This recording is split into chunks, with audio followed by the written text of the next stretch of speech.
think Quagmire's the most dangerous predator in all of Quahog? Allow me to introduce you to Herbert the pervert. Hey there, little fella. We sure got a lovely day for it, don't we? Stay away from my brother's butt. No kid will ever be safe with this wrinkly, three-toothed corpse leering around every playground. Sit down and listen, because I'm about to take you guys through every single revolting, abominable crime Mr. Herbert here has committed, and it's not going to be pretty. Probably the biggest piece of evidence that Peter and Lois are the worst parents in history is the episode of Play It Again, Brian, where they literally hired Herbert, of all people, to babysit their kids. Brian's essay wins first prize, and he invites Lois and Peter to attend the award ceremony with him. This means the couple will have to find a babysitter to watch their kids. Now, there are plenty of normal people in Quahog who Lois and Peter could have chosen, but oh no, the morons decided to go with the most dangerous perv in town. And what about that nice old man who lives up the street? Yeah, maybe Herbert can watch the kids. He seems like a responsible guy. We could pay you for it. And it's real easy, I promise. You've spent time watching children, right? Yes, I have. The three of them jet off for a luxurious vacation in New England. Meanwhile, Herb the perv is laying down a few ground rules back at the Griffin household. No cussing, clean your plates, and only half an hour of radio before bed. And what is the punishment if they, specifically Chris, break the rules? Or I'm gonna slap you right in your... I'm a 17-year-old girl, and I don't need you here. No offense to you, Meg. You're a 17-year-old girl, and I don't need you here. Is there anyone in Quahog who doesn't disrespect Meg? While Brian tries to win Lois's heart with a romantic day out riding bikes, playing carnival games, and watching the sunset, Herbert has taken a more terrifying approach to seducing Chris. Y'all know what day it is? It's bath day. Oh, I don't want to take a bath. Not for you, silly. It's bath day for me. Know anybody with a pair of strong young hands to help me in and out of the tub? Oh, rats! Why does Meg not even look the teensiest bit disgusted at having to wash this ugly old man? I guess it probably takes a lot to gross her out at this point. Anyway, after his bath, Herbert sends the kids off to bed and reads Chris a bedtime story about how the things that seem the most dangerous turned out to be the most fun. He begins whistling a lullaby to make the teen fall asleep, and while Chris Griffin might have the IQ of a goldfish, even he knows what this creep's intentions are. Are you a... We see the pervert fast asleep with a storybook still on his lap in the end credits, so Chris survived the night untouched. It doesn't make the episode any less creepy, though. While sexual assault didn't happen in that episode, threatening to slap Chris in his and asking for his strong young hands to bathe his naked body are both highly inappropriate comments that could be considered harassment. A conviction would mean 6 months in the clink plus a $2,500 fine, and honestly, Peter and Lois also deserve jail time for leaving their own children in this creep's hands knowingly. Herbert has definitely got a thing for morbidly obese teens that smell bad, because why else would he fantasize about becoming Chris Griffin's wife? Legends of this disturbing crush dates back to Herbert's first appearance in the episode To Love and Die in Dixie, where the creep saw Chris doing his paper round, somehow became aroused by the 13-year-old's muscly throwing arm, and wasted no time trying to lure him down to his dungeon. I mean, popsicle cellar. You like popsicles? Well, sure. Come on down to the cellar. I got a whole freezer full of popsicles. No, thanks. I gotta get going. Don't make me beg now. You're funny. Get your fat ass back here. After a robber escapes jail and wants to get revenge on Chris for turning him into the cops, the Griffins get placed under witness protection and relocated to the Deep South. Mr. Herbert presumably fell into a deep, dark depression with no fat paperboy to check out, because when the Griffins finally return home, 113 messages are left on their answering machine. Haven't seen a newspaper in a couple days. Guess who? Sorry to leave you so many messages. Thinking about the muscly-armed paperboy. Wishing he'd come by and bring me some good news. Oh, you're starting to piss me off, you little piglet son.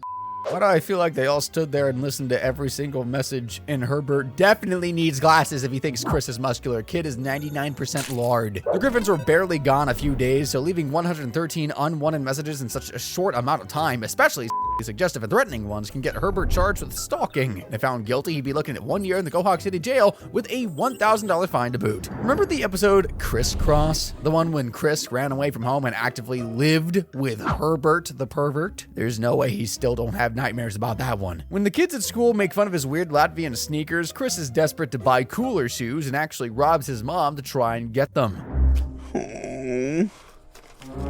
Busted. Meg blackmails Chris into cleaning her room, doing her homework, and failing to put contact lenses in her eyes. Chris is then made to stand outside Planned Parenthood and photograph every girl from school who goes inside, but he draws the line to calling the girls and pretending to be their dead babies. What the frick, Meg? Really? I'm not doing any more of your crap, Meg. You have no choice. I'll just go tell Mom and Dad about the money, and they'll ground your ass for a year. Tell him I'm gonna run away and no one will ever see me again. Meg reminds Chris that he has no friends and no one to turn to, but that's totally not true. Do you mind if I live with you? Live with me? I feel like I'm gonna pinch myself to see if I'm dreaming.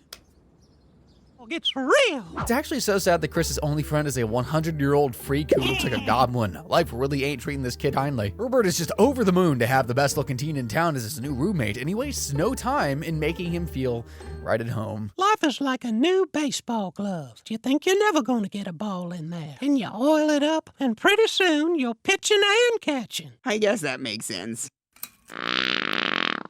Sorry. Chris's horrendous fart spared him from being assaulted, but there's one crime Herbert did commit in that episode: harboring a runaway. That's the offense of providing shelter to a runaway minor without notifying the parents. If convicted of the misdemeanor, Herbert would be facing another year in jail and a $4,000 fine. He wouldn't care though. He's clearly too upset about being dumped by Chris. We broke up!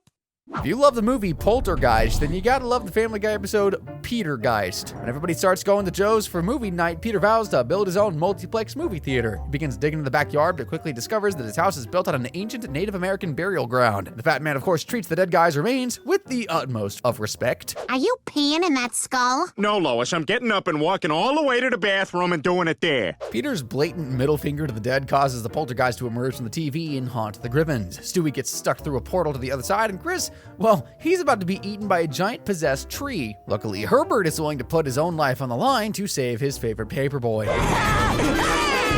Hey, Skinny Britches, why don't you pick on someone your own size?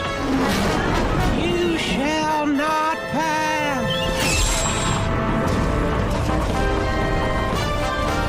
Herbert never appears again in the TV version of that episode, but fun fact, if you watch the uncensored DVD version, you'll get the perverted old freak emerge from the abyss ready to do some freaky peaky stuff with that ghost tree. Are you a giving tree or a receiving tree? Out of all the twisted, politically incorrect jokes in Family Guy, why did they censor the one about screwing trees? Makes no sense. Herbert using his magical walker to create a massive crater in the Griffin's backyard may have saved Chris's life, but it's still criminal damage, and the crime would earn the tree lover 3 years in the Go Hog Slammer plus a $50,000 fine. Some of Mr. Herbert's favorite pastimes include attempting to satisfy his disgusting fetishes, If I gave you a sandwich, do you think you could get Chris to fart on it? harassing paper boys, Gosh, it's a brand new Paperboy. Piss off, you perverted old freak. Oh, we got a fighter. having a little sing-song, I know what guys want. I know what boys like me. and gate-crashing school dances. Look at that kid. You don't want to hurt yourself dancing.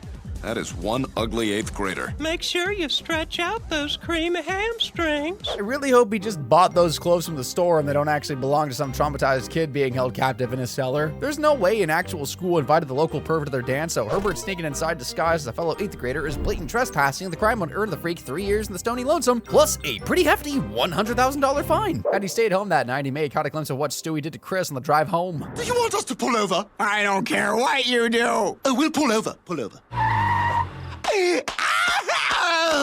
If your teachers ask about your bruises, what do you tell them? I got hit by a baseball. Remember when Chris grew a talking zit on his face named Doug in the episode of Brian the Bachelor? That was super weird, but obviously nothing could be weirder than Herbert spying on the teen undressing in the bathroom. Yeah. I mean, at least the fall would have crushed his.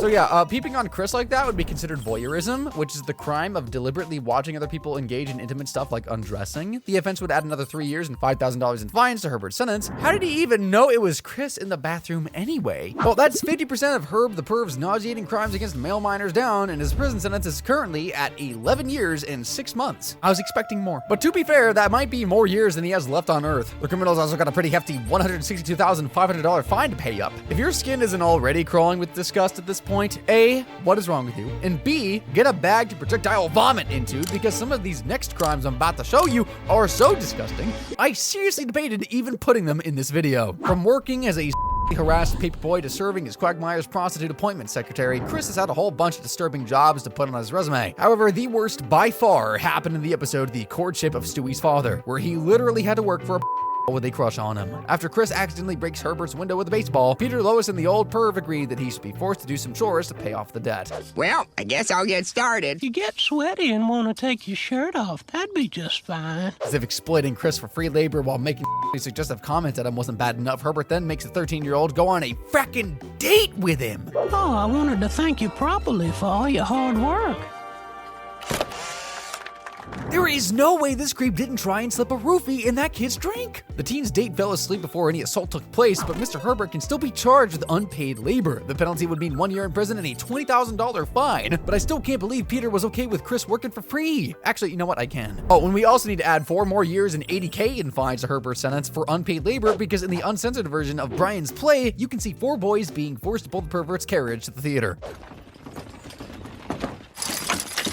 Easy there, Spencer. Now behave yourself and there'll be a withered carrot for you later. Okay, I can see why that one was censored. Life ain't easy for Chris Griffin. The kid can't even catch a break in his own home because an evil monkey and a certain old man have made it their life's mission to terrorize him. In the episode Hannah Banana, Chris is determined to prove once and for all that the evil monkey in his closet is real. That night, he sets up a camera to capture the damning evidence, but when he checks the footage the next morning, there's no monkey, but he did discover that he was the victim of 3 different crimes.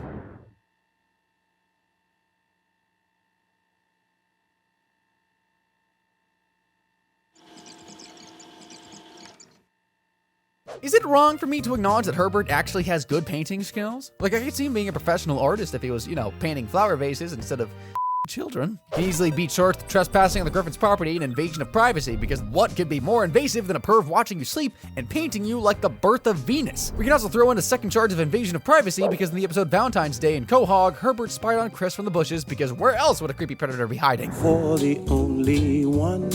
Freaky old Herbert would be sentenced to 3 years in jail for 1 count of trespassing and another 3 years for 2 counts of invasion of privacy. He'd also be getting slapped with a total fine of $110,000. I wonder where he ended up hanging that painting anyways. Never mind, I don't think I want to know. Herbert is a obvious villain, but in the episode German Guy, he was actually kind of a good guy. Okay, maybe that might be going a bit too far. When Lois becomes concerned that Chris has no hobbies, the teen tries to find one and ends up befriending an old German puppeteer named Franz Gutentag. Chris declares that Franz is his favorite guy who's gonna die soon, and Herbert, who had been spying on the two from the window, becomes horrified that another man has stolen Chris away from him. But his reaction isn't just because of a broken heart. Turns out Franz Gutentag is a literal Franz Gutentag is really the most sadistic SS guard in all of Hitler's concentration camps. Herbert tells the story of how he was captured by the Luftwaffe in World War II and shipped off to a concentration camp after found pictures of little boys in his wallet and assumed he was gay. He was spared death, but was forced to undergo the most horrific torture nobody would wish on their worst enemy. He made me sort the camp recyclables. Some of those bottles still had a little bit of soda in them. Dear God, how my hands would get kind of sticky.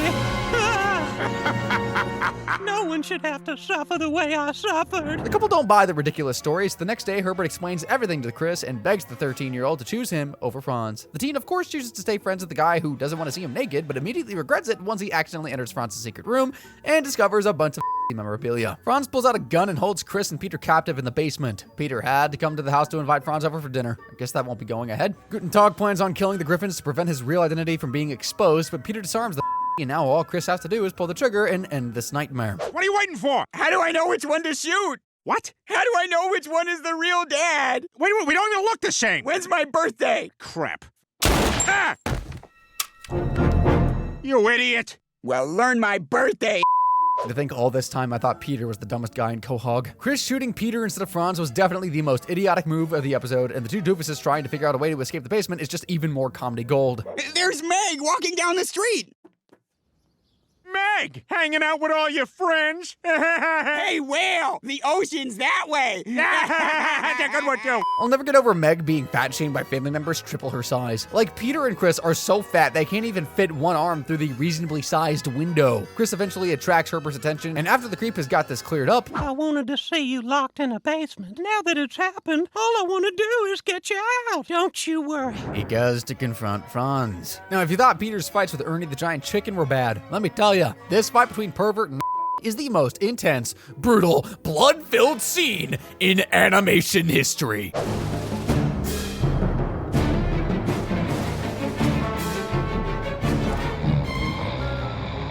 Wake up, we're fighting. Where am I? We're fighting, wake up.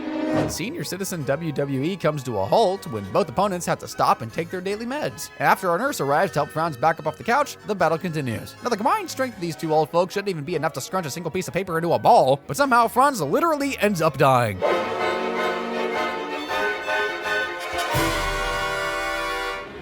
Franz, grab my hand.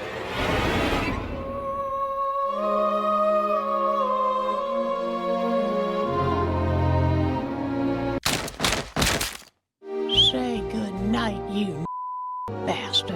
While Herbert didn't physically push Franz over the edge to his death, he wouldn't have died if Herbert hadn't started to fight with him in the first place. This means charges of manslaughter can be brought forward, and if convicted, Herbert would be sentenced to 15 years in prison and fined $500,000. We also need to add another year and $1,000 in fines to Herbert's sentence for obstructing justice because an uncensored version of the episode shows him trying to cover up the death.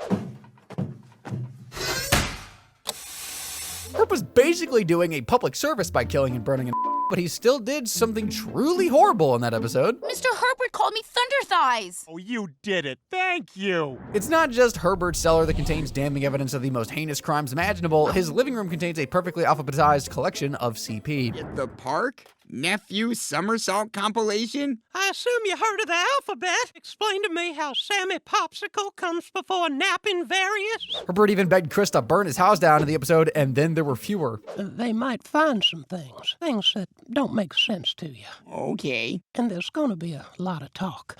Nasty talk. It's all going to be out of context. Don't know what that means. It means if I die, you gotta burn my house down. So possession of CP is a very serious crime, and the punishment can be as high as life in prison and a fine of $250,000. A life sentence could get Herbert, the disgusting pervert, locked away for a minimum of 48 years before parole. Plus, he's definitely earned himself a lifelong spot on a certain register. But to be honest, he's probably already been on it for decades. Okay, so Herbert's supposed to be this weak, frail old man, right? Someone please tell me how this dude has literally managed to kidnap a 300-pound kid on 3 separate occasions. Somebody save Chris!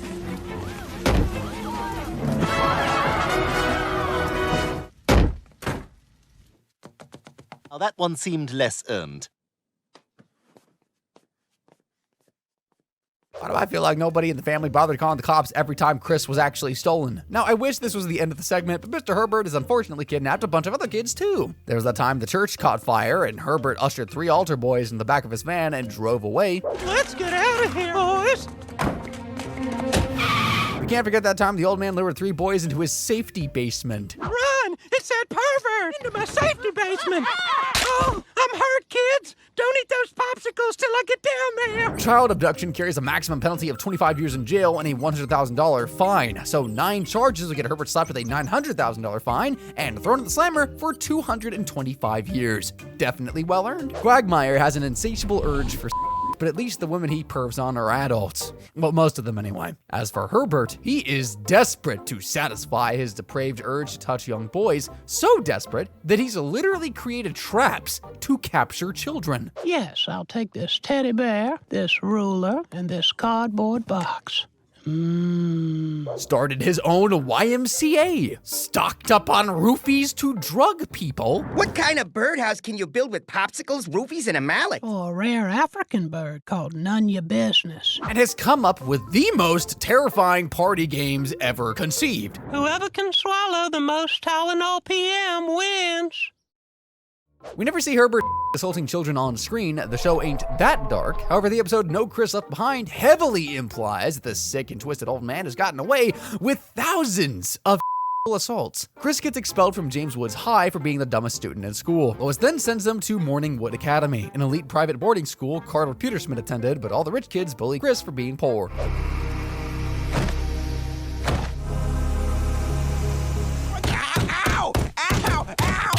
This school is not for your kind. Why? To make his grandson feel better, Carter invites him to join the Skull and Bone Society, a secret society that gets the best medical care in the world and a percentage of the 9/11 Victims Fund. The Skull and Bones Society, where the most powerful men in the world are groomed for their futures. Every CEO, every douchebag named Ryan Seacrest. However, to become a member, Chris must first undergo the super sketchy initiation ceremony with the Elder and Master. 7 minutes in the closet with our most senior member. Until the door closes. Dean turns down the offer, thank frick, and goes back to James Woods High. Carter then apologizes to Master Herbert, who's seriously pissed that he blew his chances of holding hands with the cutest paperboy in town. Get your ass in that closet, Pewter Schmidt. Yes, sir. I'm so tired of you. Carter said every president, every CEO, and Ryan Seacrest are part of the Skull and Bone Society, plus they're all the members who are still kids. According to data I looked up securely on Google, there are approximately 195,530 CEOs in the US, and 31% of them are women. That means the Skull and Bone Society is made up of 134,916 CEOs, 5 living presidents, 1 Carter, 1 Seacrest, probably around 500 current students from Morningwood Academy, and let's not forget the elder and master of the club, Mr. Herbert. Since the members probably all underwent the 7 minutes in the closet with the elder, Herbert could be serving 6,500,304 years in jail for the 135,423 counts of these horrific crimes have also earned the creep a colossal $135,423 million in fines. Now that Disney has bought Fox, doesn't that technically mean this serial child is a Disney character? That's even more disturbing than Walt's frozen brain. That's all of Herbert's grotesque crimes, and the world's worst pervert is looking at a grand total of 6,500,615 years in the Quahog City Jail, plus $135,425,023,500 in fines. Is it even possible for another villain to have committed worse crimes than we saw in this video? Well, click the screen to find out.